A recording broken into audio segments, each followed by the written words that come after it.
Did you know that there's actually only two fears that we're born with? Number one, the fear of falling. Have you ever taken an infant and you actually change the elevation a little bit and they just get startled and they freak out? Yeah, that's one of the fears that we're born with. The second fear that we're born with is the fear of loud noises. And you know this is true. If you have a baby and somebody claps or starts making a bunch of noise or the dog barks, all of a sudden it kind of freaks out, right? That's because we're born with those two fears. That means that every other fear that we have is actually learned.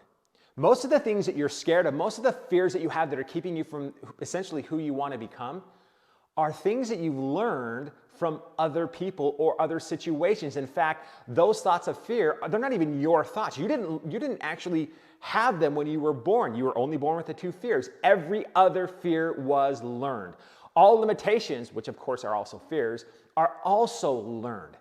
So it is freeing to know that any fear that you might have of stepping a little bit into the darkness towards something that you feel like you need to go, or a direction, or a purpose, or a job, or a career, fear is always going to be there. But that fear is not your fear. It's coming from somewhere else. You learned it. So one of the best ways to do this is to have courage. Now, courage is not the absence of fear. Courage is you're scared, but you do it anyways. So when you have that fear, know that, oh my gosh, that was learned. But number two, do it anyways.